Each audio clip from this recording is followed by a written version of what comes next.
And now, Backstage Wife, the story of Mary Noble and what it means to be the wife of a famous star. It is mid-morning in Rosehaven, Long Island, and we find Mary coming into her living room from the garden in back. And as she deposits her gloves and garden shears in her garden basket, she notices a familiar figure standing close by. Maude, Marlowe, you scared me for a second. I didn't know you were up yet. I'm not only up, but I'm on my way to New York. So soon, Maude? Seems to me we hardly ever see you these days. Well, you're hardly ever home yourself, Mary. Oh, that's not true. Well, both you and I were out yesterday afternoon when I phoned from New York to say I wouldn't be home till late. Oh, yes, that's true. That was my little idea, and was it a washout? What do you mean, Mary? I persuaded Larry to drive over to Rupert Barlow's place in Oyster Bay. He didn't like the idea, but I thought we ought to try to find out just where we stand with Rupert. About the loan, you mean? Yes. Only don't let Larry know I said anything to you about it, Maude. He'd have a fit. Oh, you know I won't, child. Yes, of course, I know. You're the most wonderful friend this family ever had, Maude. I don't know what we'd do without you. Well, you'd better start getting used to the idea. Maude, what do you mean? Oh, don't look so stricken, dear. It's good news. In fact, it's so good that I don't quite dare believe it. Your new play, Maude? Yes. At least I think I'm going to get the part. My agent told me he'd heard that they were going to give it to me. Oh, Maude, I do hope it works out. Oh, so do I, Mary. This is the first play I've read in years that I'm absolutely crazy to do. There aren't so very many showy parts written for character actresses of my vintage, but this is an exception. If I land this part, you'll see the name Maude Marlowe right up in lights over the theater. Oh, I'm so thrilled for you. Oh, well, no, it isn't certain yet. So keep your fingers crossed and knock wood till your knuckles are sore.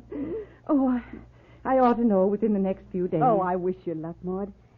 Even though I suppose it means you'll want to live in New York while you're rehearsing. I'm afraid so, Mary. I'm not as young as I used to be, and the strain of the trip back and forth to Rosehaven, well, it's a little more than I can face. But we'll miss you terribly. Oh, I won't be that far away, you goose. Only a few miles. And we'll see each other frequently, or I'll know the reason why. Oh, I couldn't bear it if we didn't. And I know Larry will be heartbroken when you leave us. Oh, well, I hope that after I've settled down in the park during the hot summer, say, that you'll allow me to return to my own room here. Maude Marlowe, you know you'll always be welcome. The most welcome person in the world. It's going to be awkward if you do leave. I mean, unless Larry gets over this sudden burst of chivalry. What in the world are you talking about, Mary? Didn't you know? We have a house guest. You have? Well, I had no idea. Everything was so very quiet when I came home last night. I was hoping you decided to sit up so I could tell you my news, but you were evidently sound asleep. Well, it had been rather a strenuous day, and I didn't relish the idea of a late evening with our new guest. Evidently, she didn't either, because she retired even before I did. I don't understand. Who is this guest? Doesn't she have a name? It's Claudia Vincent. You mean the woman who forced herself into Rupert Barlow's house over in Oyster Bay while he was in Bermuda? Yes. She's here? Yes, she's here in Tom Bryson's room under the eaves.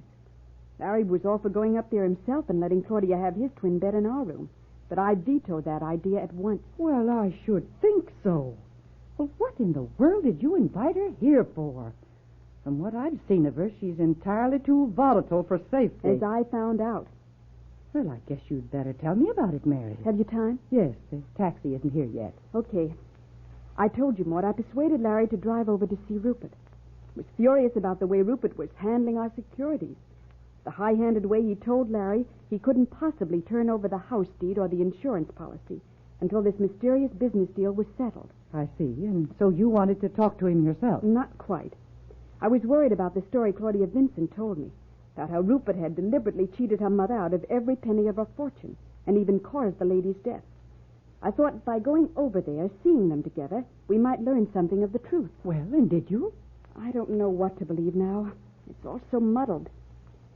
But it was a horrible afternoon, one that I won't ever forget. Well, in what way, Mary? Rupert and Claudia were out in the pantry, presumably getting drinks.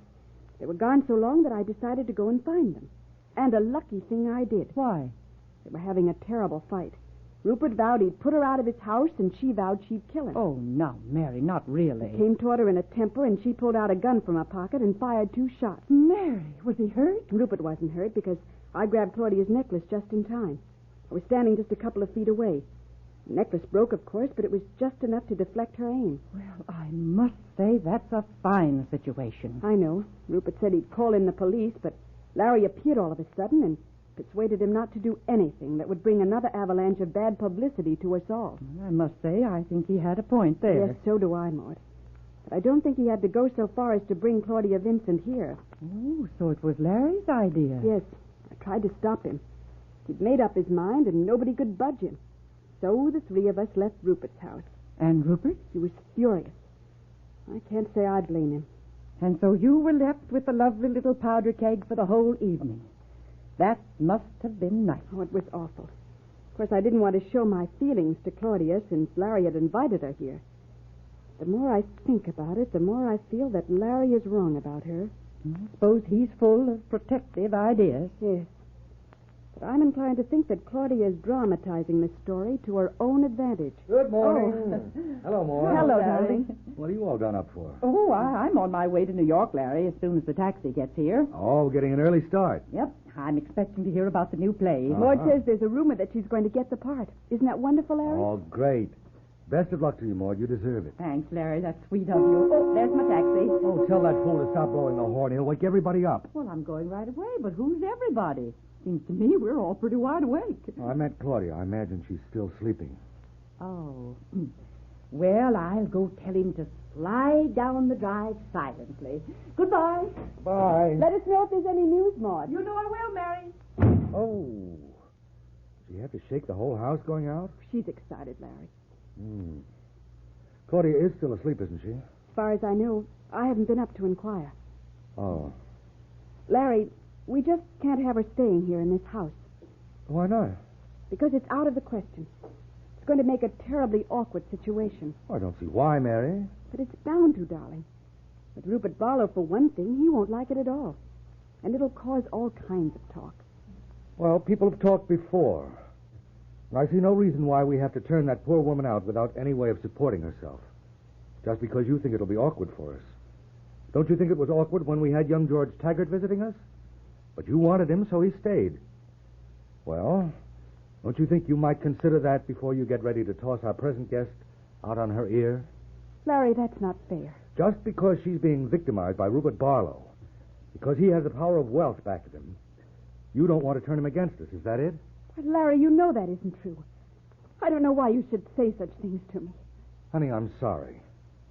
Claudia suffered a shock. She needs someone to stand back of her. She tried to shoot Rupert Barlow. She tried to kill him. You're absolutely wrong about that. She only meant to scare him. It was a foolish thing to do, and she admits that. But she certainly didn't mean to hurt him. How do you know all this? She told me. When? We all left together, and I don't remember her saying anything of the sort. Oh, for heaven's sake, Mary, don't sound so much like a district attorney. Claudia told me last night after I got home. Claudia Vincent was up when you got back from New York after the theater? Yes. How interesting. She retired very early, even before I did. Well, what about it? I suppose she was restless, keyed up. She's bound to be. So she came downstairs to smoke a cigarette and possibly look for something to read. Is that any crime? No, of course. Not only... It isn't like you, honey, to be so antagonistic to someone who needs help. Good morning, Larry. Mary. Good morning, Claudia. Oh, I had the most wonderful sleep in that absurd little room. Slept like a baby. Only now I'm absolutely famished. Don't think I've ever been hungry in my whole life. Do you suppose I could order some breakfast? Oh, sure thing, Claudia. Mary will tell Phoebe. Phoebe is busy with her upstairs work, but I'll be glad to get you whatever you like, Claudia. Thanks, darling. Well, I'll have a great big glass of ice-cold orange juice and crisp bacon. And I'd love a poached egg, too, if that isn't too much trouble. And a whole stack of toast with just scads of butter. You really do have an appetite. How about coffee? Oh, but of course. I want oceans of coffee. You'll have some with me, won't you, Larry? Sure, sure. I'll get it ready right away, Claudia. What's that? Oh, thanks, dear. I'm ever so grateful. Sit down beside me, won't you, Larry? And keep me company till my breakfast is ready. Larry obeys without a word, as Mary leaves the room fuming at Claudia's bland assumption that she can expect hotel service in this modest home. We'll be sure to be listening tomorrow to Backstage Wife, the story of Mary Noble and her husband Larry Noble, famous Broadway stars.